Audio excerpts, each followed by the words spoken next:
I didn't know what I was doing at all. We had one keg of Guinness that night and it was gone in 40 minutes or so. It was the first new bar opening in Philadelphia, it seemed, for quite a while.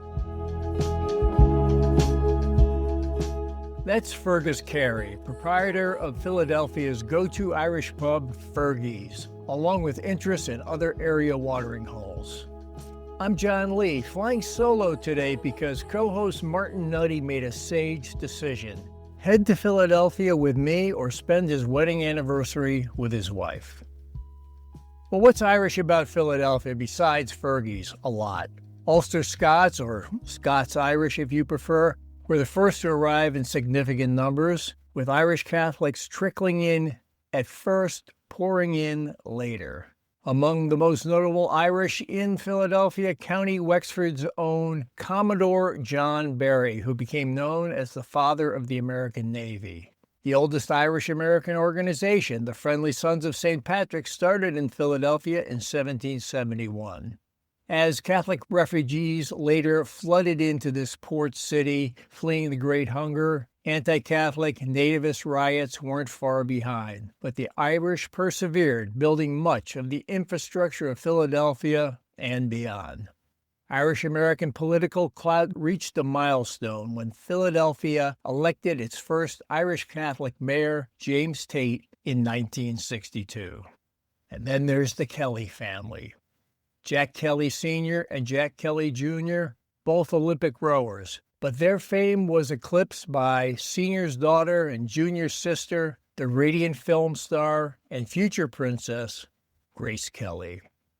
Philadelphia's Irish-American Business Chamber and Network was established in 1999, and it was an invitation to attend the IABCN Ambassadors Award Luncheon that drew me to Philadelphia.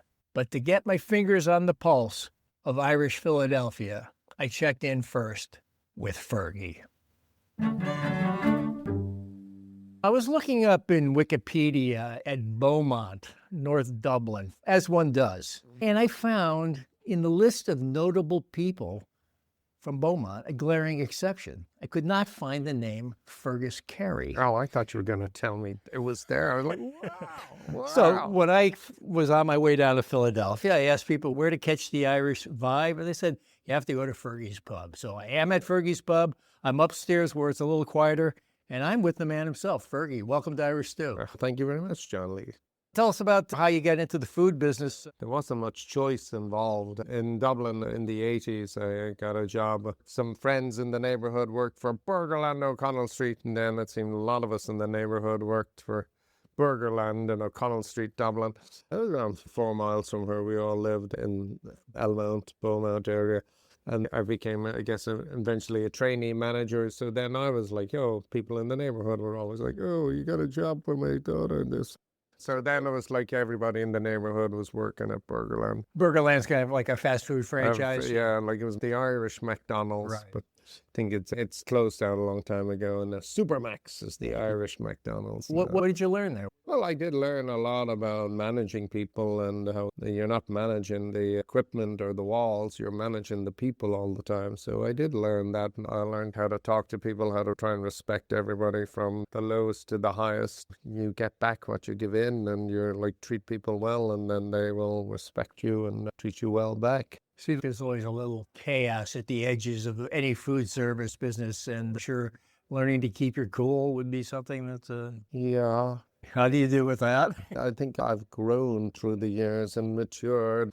So in 1987, I had enough. I was like, I had 5 years in Burgerland. I was like, I got to escape. The money was dreadful. And to get a job mopping the floor, there were 2 interviews and there was no employment. Everybody was leaving either England, Australia, or America. And I never wanted to go to England. If I'm going somewhere, I'm going where it's at least warmer. And different, and maybe people will be nice to you, and then you come over to America and you're revered because you're Irish. So it was not a racism, it was the opposite of that. Oh, you're Irish, you can't do no wrong. It wasn't always that way. It wasn't always that way, and we're well aware of that. Yeah, so then I moved to Houston, Texas for 2 weeks, and I hated it.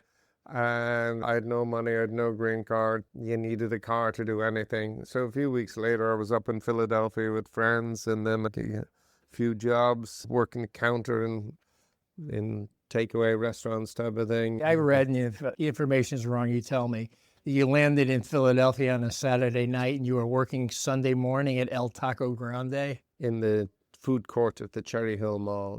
My old pen pal's family, they owned Taco Grande. There was one on 16th and Sansom in Philadelphia, and there was one in the Cherry Hill Mall, and it was a husband and wife team, my old pen pal's parents. She ran the one at 16th and Sansom, and he ran the one in the Cherry Hill Mall. So yeah, I was there, like, just straight in. It felt great after floundering in Houston for a few weeks. Yeah, unfortunately, American cities are almost exclusively car-oriented. There's a few on the East Coast where you can navigate, but the bar business, I look at McGlinchey's. Was that? I did bartend at McGlinchey's. That was my stepping stone. I met a lot of people there. And then basically I knew I wanted to open my own bar. Then I turned 30. And I was like, what are you going to do? I started taking classes at community college. And then while doing that, I started seriously looking for a bar. And then at the age of 31, in November 1994, we opened Fergie's Pub. I found this place for rent, and it was the cheapest option I'd come across. And I found somebody to do it with me. Let's talk about that, because there were just two things that jumped out at me about opening this restaurant. Quite an adventure, quite a leap of optimism. The neighborhood was not considered good, and your partner is Palestinian. So that's two great combinations there. Yeah, so the neighborhood, there was a lot of prostitution and drugs and bike thieves and car thieves and all that type of thing.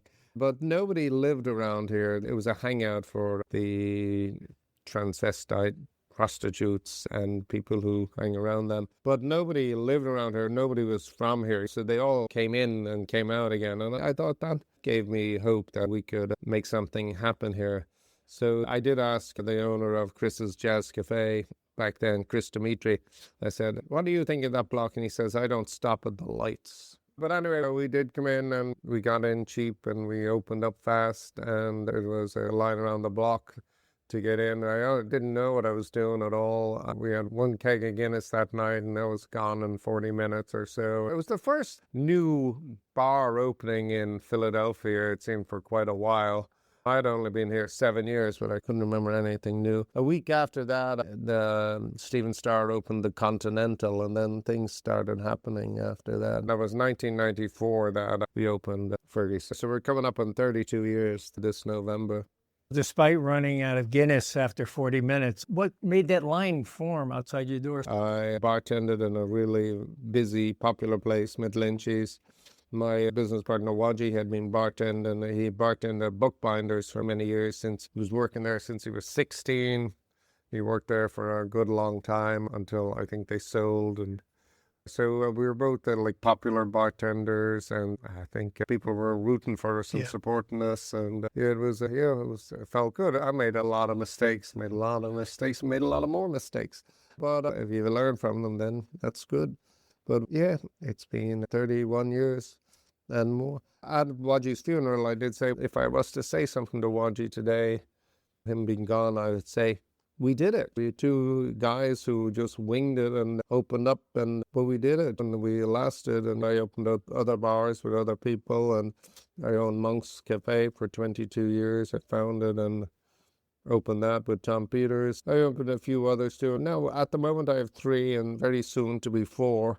I have the Goat Rittenhouse at 19th and Sansom. We have a bar called The Gym, the J-I-M, at 8th and Morris. And pretty soon now, hopefully in the middle of April, we will open up the Monto at 226 Market Street, which has most recently been Mac's Tavern, owned by the Always Sunny in Philadelphia people. And the Monto is named after the Dubliner song, The Monto, which I've been singing for over 40 years. We'll be back with Fergie in just a moment, but first I wanted to let you know that this is our 10th episode exploring the global Irish drinks business through conversations with distillers, brewers, bartenders, and now pub owners. 10 episodes so far in our libation series, all available at irishstewpodcast.com/categories/libations. We'll put that link in the show notes so you don't have to write it down. Now, let's head back to Fergie's. The fact is, there has never been an Irish pub called the Monto before. So I talked the partners into going with the Monto, and we're settled on it now, and we're all happy with it. And it's about a storied neighbourhood in Dublin at the turn of the 20th century. Supposedly the biggest red light district in Europe at the time, where British royalty would come over for a shag, that type of thing. So, yeah, I just keep doing things and keep helping people, and I'm trying to always help the city and improve the city. And at the moment I'm on the Mayor Cheryl Parker's Market East improvement. We're just specifically trying to help those blocks of market between City Hall and 6th Street, basically. And it's, yeah, we'll see. What does it take to, in the hospitality and the bar business, to stay current, keep tradition, but keep moving with the times? Yeah, it's a constant, but we're here constantly too. And this is all we do professionally. I put on concerts for charities and stuff like that. And I also take a tour to Ireland once a year now. And soon, maybe it'll be twice a year. Like maybe we're doing one in October. October 16th, we're leaving Philadelphia for 9 or 10 days with us. And this year we'll be in Belfast, Kilkenny, Kinsale and Dublin. And then we're looking at to do one in the spring also. Yeah. So we always have a little bit of extracurricular activity.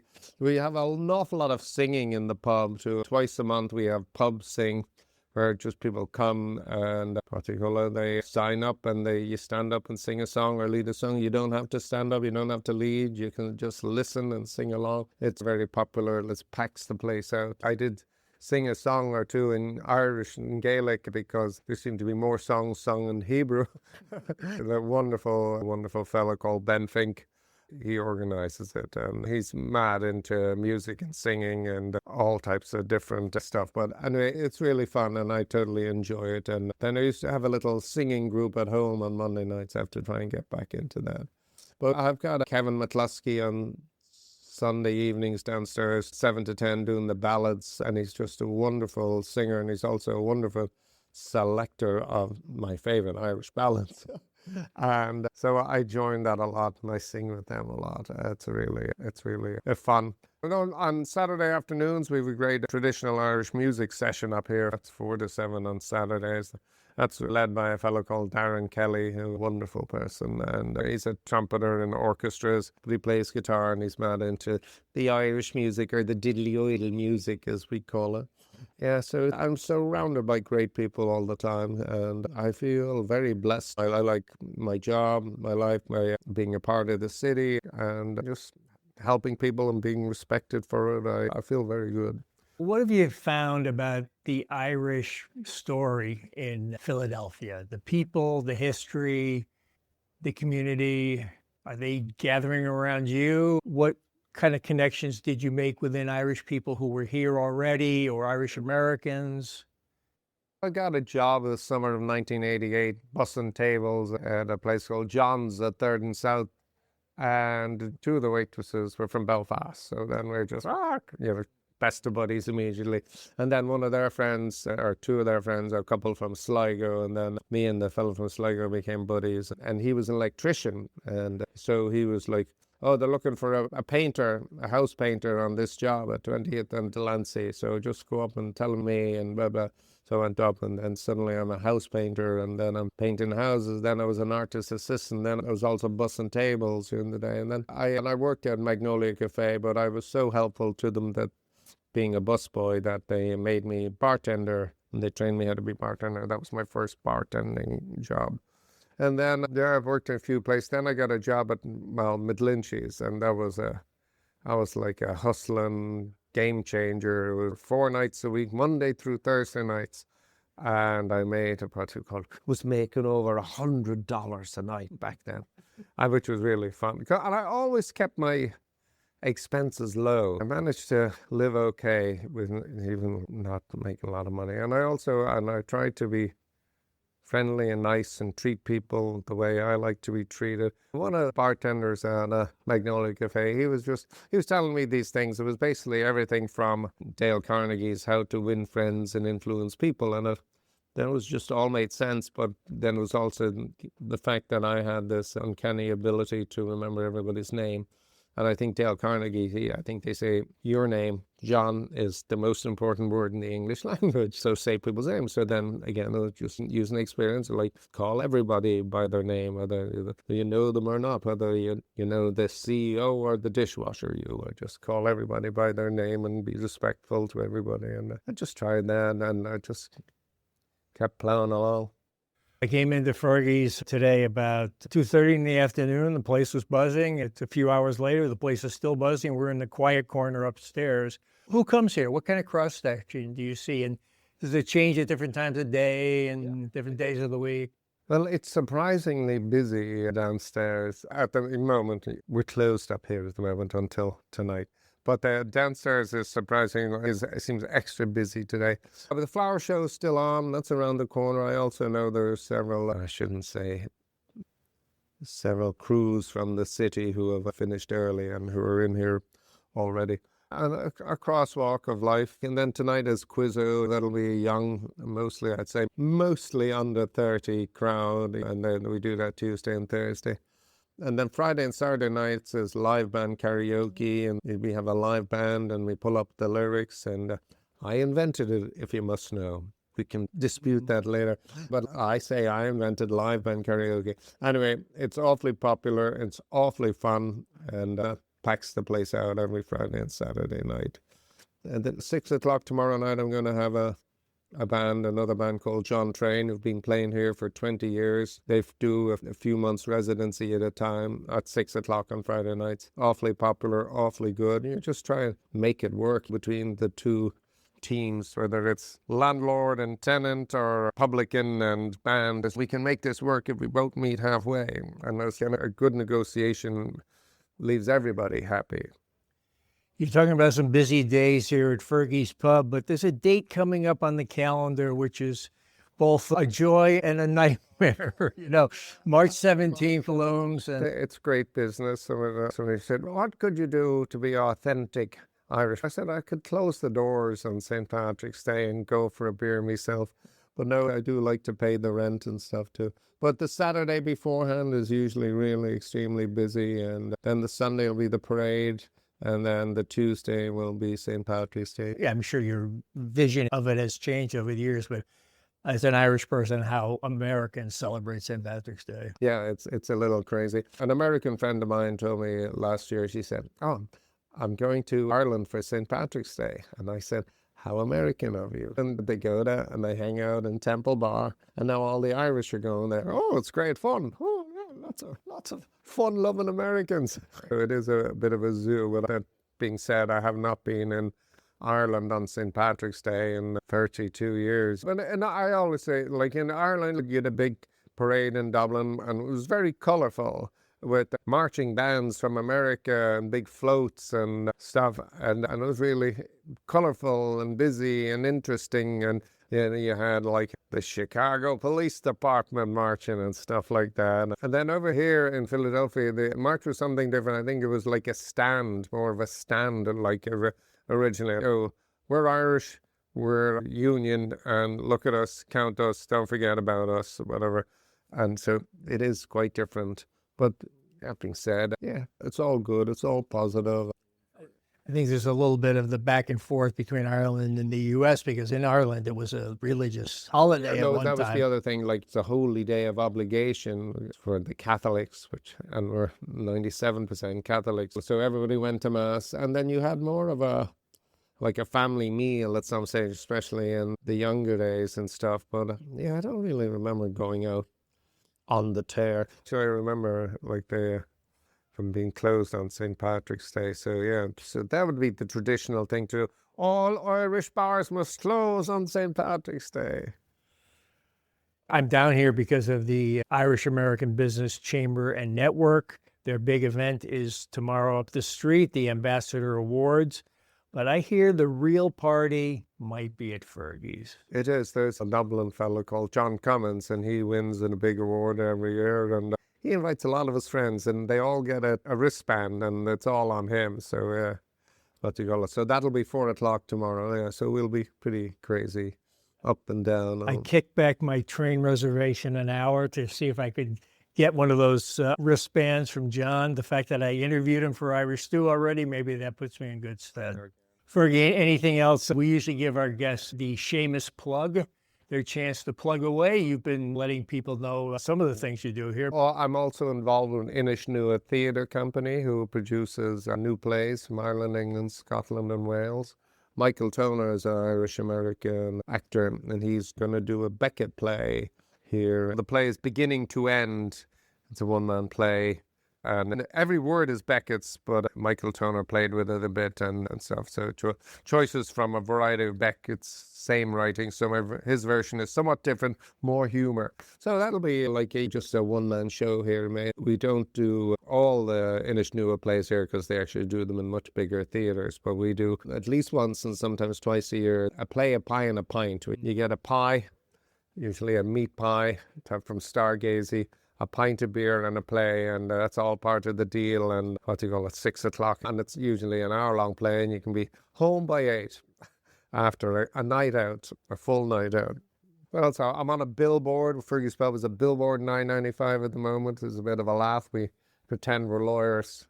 Injured, don't call us, type of thing. And then you're bringing the tour. It'll be up on the Fergie's Pub website soon, fergies.com. And that's John Byrne is another fellow from Dublin, a musician. He organises the tours for me. He's a wonderful chap. I just can't say enough about being surrounded by wonderful people all the time and how lucky I am that I am where I am. Well, Fergie, you're one of our guests where after I talk to them, I say, there's got to be at least 5 of them running around doing the same thing. You have to be cloned to do what you're doing here. The other restaurants, the civic outreach, the theater. Oh, I'm also on the board of Midtown Village Merchants Association, pro-business board here. I'm the president. I'm trying to get off it. But also on the Saturday after Thanksgiving at Union Transfer, I'm producing a big concert. We're recreating The Last Waltz, which was a big concert in 1976 by the band, and they had many guests.